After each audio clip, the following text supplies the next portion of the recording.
Hello, and thank you for watching this brief introduction to Deferred Action for Childhood Arrivals. I'm immigration attorney Isabel Hurtubise with Hurtubise Weber Law. We have offices in San Francisco and San Jose, California. I'd first like to note that immigration law is very complex, and it's important to consult with an immigration attorney about your specific situation before submitting or taking any action on any immigration application or petition. So, what is Deferred Action for Childhood Arrivals, or DACA? DACA is a program created by the Obama administration. It allows eligible undocumented individuals, people here without lawful immigration status, to apply for permission to work here. When the government approves a DACA application, it's also saying that the recipient will not be put into deportation proceedings. An approved DACA application is valid for 2 years, but it can be renewed indefinitely. Who's eligible to apply for DACA? There are 7 primary requirements for eligibility. 1, you need to have come to the U.S. before your 16th birthday. 2, you have to have continuously resided in the U.S. since June 15, 2007. Continuously resided means that this was your primary residence. It's okay if you took trips. You have to be under the age of 31 years as of June 15, 2012.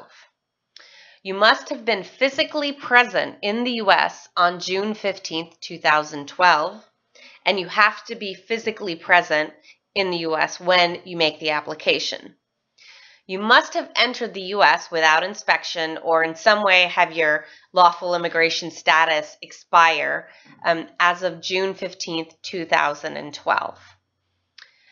Number 6 is you have to currently be in school, or you have to have graduated from high school, obtained some kind of certificate of completion from a high school, obtained a GED degree, or some other state-authorized exam in the U.S. that's equivalent to a high school degree.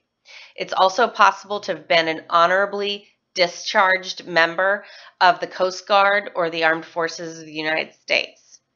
Finally, it's important that you've not been convicted of a felony or a significant misdemeanor, 3 or more less significant misdemeanors. And you also have to not pose a threat to national security. What is the process for applying for DACA? The first step is always to meet with an immigration attorney to make sure you're eligible. Next, you're going to have the attorney complete the necessary form, and they're going to help you collect all the evidence you need to prove your eligibility.